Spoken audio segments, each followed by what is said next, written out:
menentukan prioritas ya. Istilahnya mah kita membuat keadaan di mana kita itu aktif di banyak tempat. Dalam konteks ini berarti kan belajar, organisasi, dan bekerja gitu. Jangan dibalik nih, kerja sambil belajar, jangan jadi balik. Jadi belajar sambil kerja atau organisasi. Bangun sepagi mungkin, tunaikan prioritas paling utama kita di pagi hari. Jadi seseorang itu ya, atau tabiat seseorang, kesuksesan seseorang, itu modal terbesarnya adalah lingkungan dia. Tidak ada satu detik yang terlewat kecuali dia belajar misalnya. Sehari nggak rapat kayaknya nggak enak nih gitu ya. Sehari nggak naik tremko buat organisasi tuh nggak enak gitu.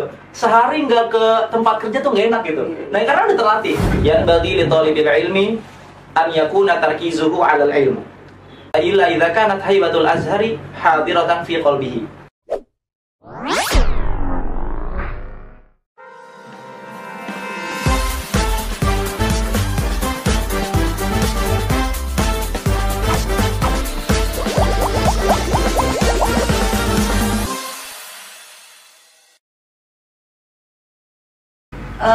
Kalau misalnya nih digabung antara organisasi gitu kan, berbisnis, terus juga yang talaki atau ngaji atau mungkin menghafal gitu kan, itu gimana sih memanage waktunya? Soalnya nih banyak nih masisir nih masih yang kayak bingung. Kadang gini, aku aja jujur misalnya ada janjian belajar gitu sama Syekh jam 7 gitu kan, tapi ternyata ada rapat dadakan nih, organisasi yang penting, dan rapat dadakan itu misalnya jam 6 atau mungkin jam 8, otomatis nggak bisa dong kita ikut belajar, karena kan belajar jam 7 ya, dan nggak 1 jam doang kan belajar. Itu gimana tuh Bang Mulai? Apa kita harus belajar sendiri di rumah, atau kita memang harus dengan rekaman doang, atau gimana? Ya jadi dalam menentukan prioritas ya, berarti kan ini kita istilahnya mah kita membuat keadaan di mana kita itu aktif di banyak tempat. Dalam konteks ini berarti kan belajar, organisasi, dan bekerja gitu. Iya. Berarti kita pasti menemukan titik di mana kita itu harus mengorbankan satu dari banyak kegiatan kita. Berarti di sini gitu ya, Ane mencoba memberikan beberapa tips gitu ya, beberapa hal yang semoga bisa memudahkan dan bisa dipraktekkan oleh teman-teman dalam menentukan prioritas ya, dimulai dari bangun tidur gitu. Jadi yang pertama itu ya dimulai dari bangun tidur. Jadi bangun sepagi mungkin. Karena kan kita tadi bilang kita adalah seorang penuntut ilmu di Mesir yang sambil organisasi dan bekerja gitu. Jangan dibalik nih, kerja sambil belajar, jangan jadi balik. Jadi belajar sambil kerja atau organisasi, supaya belajarnya ini menjadi titik berat. Pokoknya gitu ya. Menjadi titik berat kegiatan kita. Jadi bangun sepagi mungkin, ya di pagi-pagi itu kita ya belajar. Usahakan baca Quran juga lah di pagi hari itu gitu. Karena sadar nggak sadar gitu ya, yang Ane rasain dalam perjalanan Ane di sini, memang ketika seseorang itu bangun pagi kemudian dia belajar dan baca Quran gitu ya, itu akan ada keberkahan sendiri di waktu-waktu satu hari itu.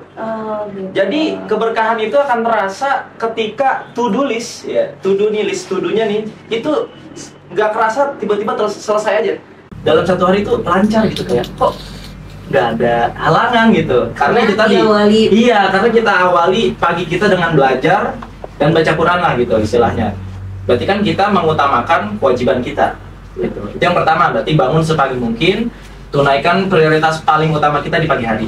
Yang kedua ini mungkin teman-teman juga udah banyak yang tahu lah gitu, memprioritaskan dan membuat sesederhana mungkin ya timeline atau schedule kita pada hari itu. Ya, misalnya hari ini nih, misalnya ada 3 agenda, misalnya harus belajar, harus organisasi, harus ngurus bisnis misalnya. Ya, bisnis kecil-kecilan lah kayak nasi lewat gitu kan. Ya, 35 leh di belakang barokat. Oh, gitu. Boleh banget ya. Sambil promosi. Boleh, ntar dicek aja kontak di bawah sini ya guys ya. Ya, jadi berarti kan kita istilahnya ingin menghadapi 3 kegiatan besar kita nih dalam satu hari gitu. Berarti kita buat schedule ya. Kita prioritaskan dahulu kegiatan yang kita itu harus ada di sana.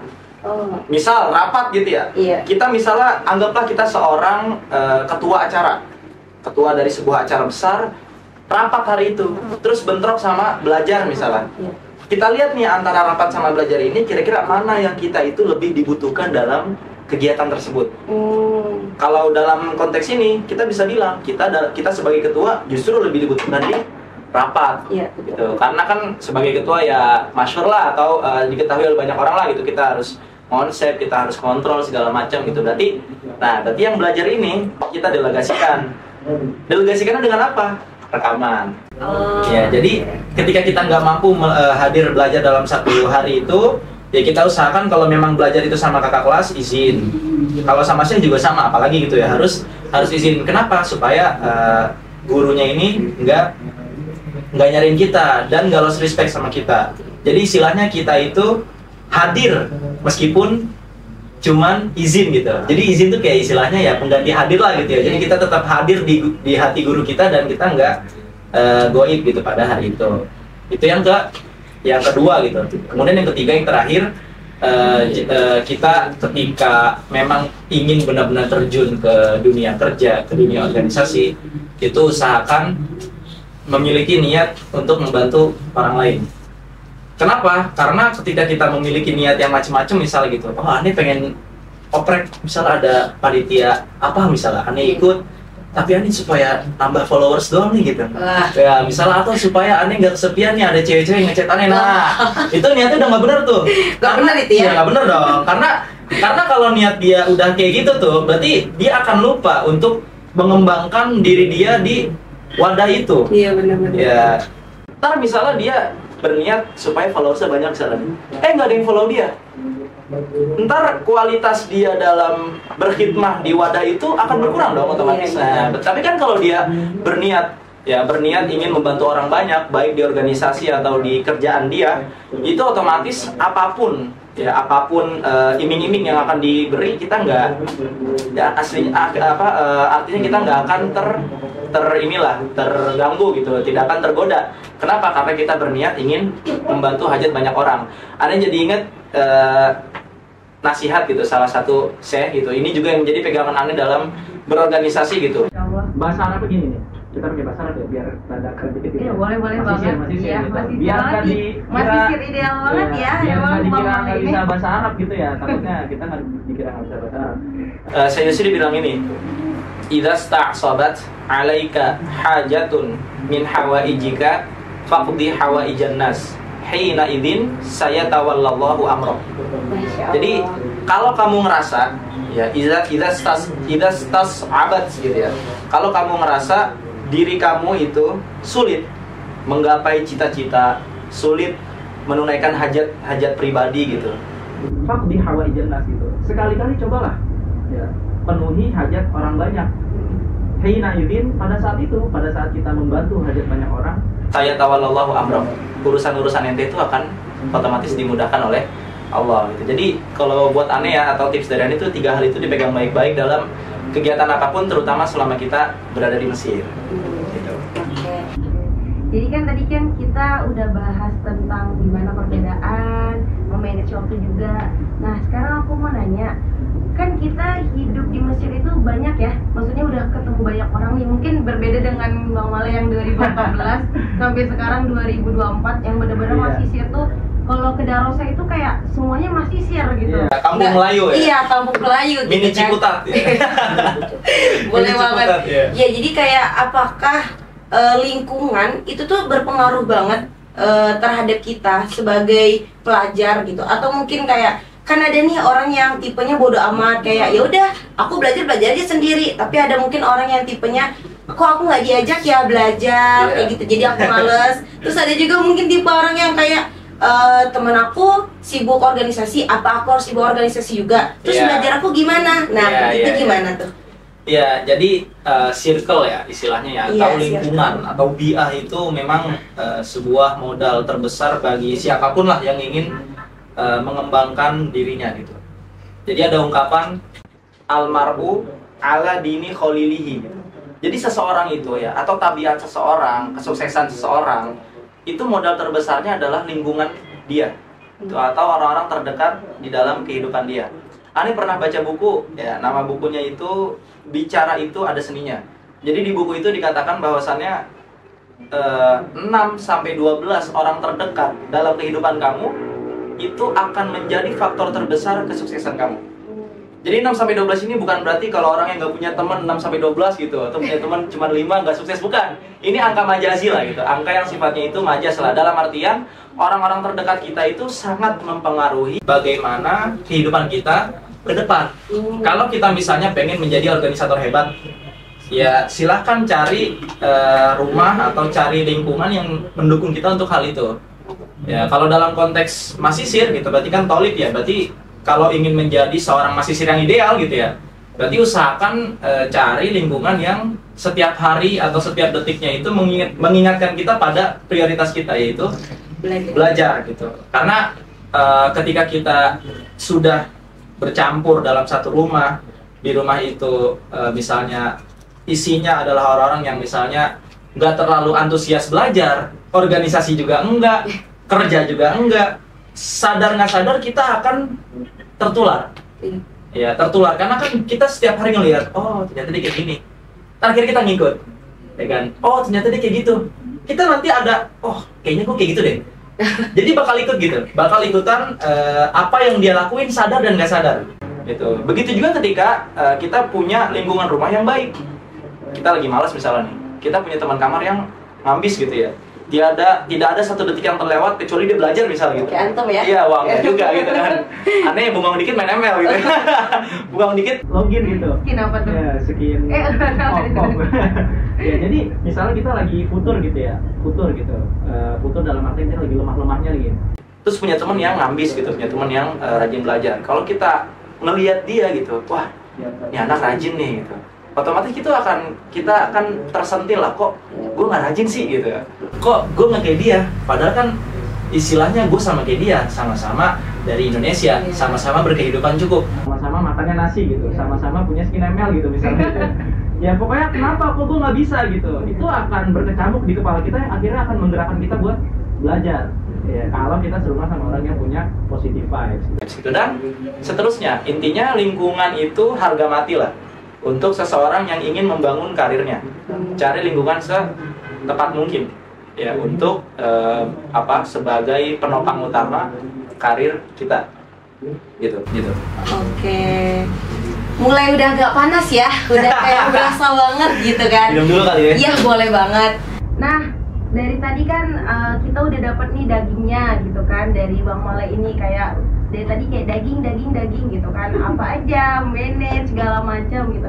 Tapi bisa nggak sih Bang Mole kalau misalnya nih kita udah masuk ke dalam sebuah organisasi atau bisnis, tapi kita mau keluar nih, kayak ada mungkin kayak misalnya yang pertama rasa nggak enakan kan pasti, tapi pingin keluar banget nih dari zona ini, kayak ya Allah setahun udah ngapain aja ya, nggak ngapa-ngapain nih, kayak bolak-balik Tremco Sabi tapi organisasi, rapat, bisnis gitu dong, kayak mau bener-bener belajar, kayak memang niat, maksudnya kembali ke niat awal itu bisa nggak ya kira-kira balik lagi ke zona itu gitu? Ya jadi kita juga perlu istilahnya mensyukuri lah ya setiap kegiatan, setiap hal yang sudah kita lakukan dan kegiatan itu positif. Jadi misalnya kita punya kesulitan kayak tadi, misalnya langkah pertama ya kita bersyukur dulu lah, alhamdulillah sampai detik ini Tuhan masih izinkan saya melakukan hal-hal positif. Ya, setelah bersyukur ya kita mulai berbenah diri gitu. Kenapa kok saya nggak belajar gitu ya? Kalau pertanyaannya bisa apa enggak kita keluar dari zona tersebut, tergantung. Ada dua tipe lah dalam hal ini gitu ya. Tipe pertama berarti tipe orang yang sudah menjadi leader dalam organisasi atau sudah menjadi top global dalam bisnis. Ya, ini kita berarti tipe pertama ini udah menjadi, udah masyhur lah. Namanya tuh udah tercium sebagai organisator. Gitu ya. Tipe yang ini itu akan sulit ketika dia sudah nyaman di dunianya dia. Itu akan sangat sulit kembali ke dunia belajar. Kenapa? Karena jiwa dia udah terlatih untuk gak belajar. Karena jiwa dia udah terlatih untuk organisasi atau untuk kerja.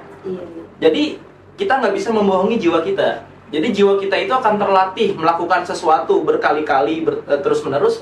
Ya udah, itu yang akan menjadi panggilan jiwa. Oh, sehari nggak rapat kayaknya nggak enak nih gitu ya. Sehari nggak naik Tremco buat organisasi tuh nggak enak gitu.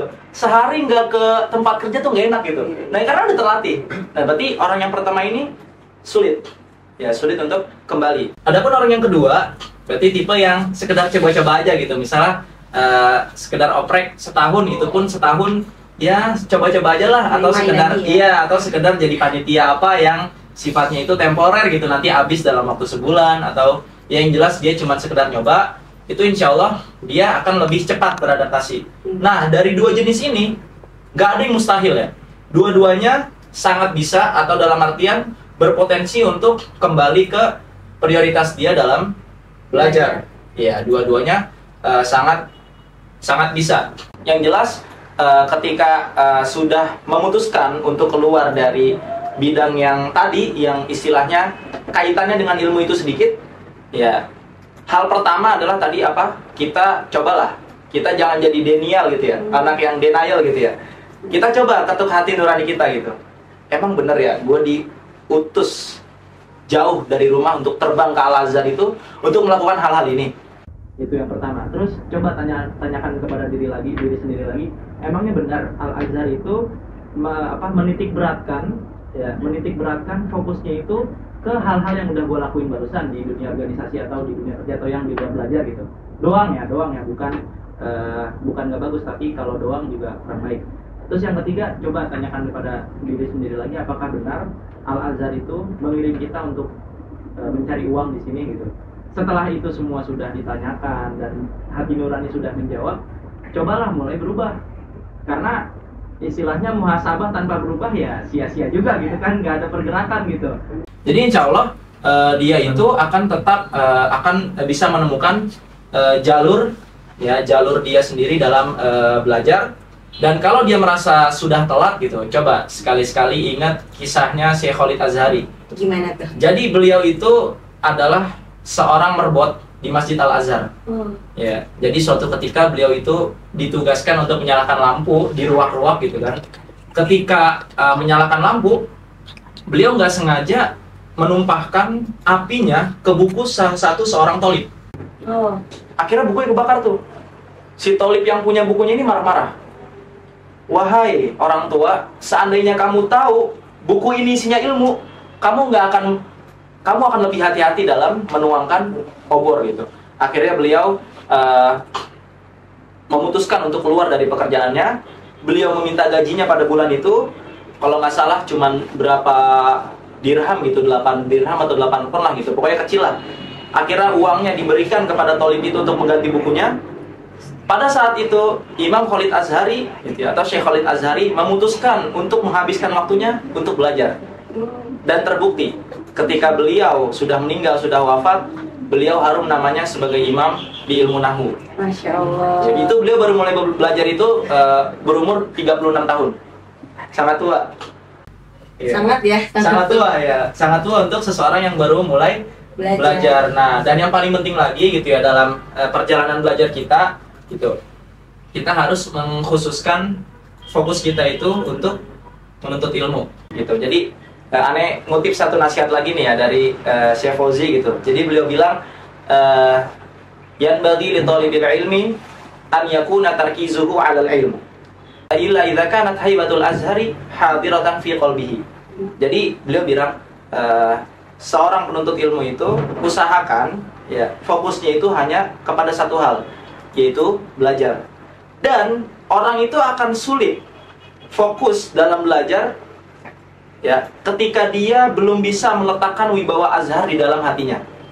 Jadi semakin besar wibawa azhar yang dia letakkan dalam hatinya, maka akan semakin nyata aksinya dalam belajar. Jadi itu bagian dari kita mencintai alma mater kita tercinta, yaitu Al-Azhar. Masya Allah, keren banget. Udah banyak, yang disampaikan sama Bang Male ini. Udah semoga semuanya ini dapat bermanfaat ya buat semua mahasiswa yang ada di IKPDN maupun di luar IKPDN, dan semoga menjadi pelajaran bagi kita semua kayak gitu. Mungkin kalau ada yang ingin bertanya-tanya lebih ya kepada Bang Male, mungkin bisa tahu username IG-nya Bang Male. Bisa di follow nih di sini nih, ada di sini nih @MAALEEE E nya 3 ya, 248 gitu. Jadi bulan depan saya ulang tahun. Yang mau ngadoin silakan. Langsung adoin. Boleh request kadonya mungkin kita apa? Ya, kita yang 10 jilid lah. Masa mahal-mahal. Ya gitu aja. Makasih ya teman-teman semua yang udah nonton Pokari kita pada season kali ini. Jangan bosan-bosan sama season selanjutnya. Bakal nanti banyak podcast-podcast menarik dari teman-teman kita semua juga, dan narasumber kita semua kayak gitu. Ya, terima kasih. Jangan lupa like, komen, dan subscribe YouTube IKPDN Mesir. Ya, oke, sampai jumpa semuanya. Dadah.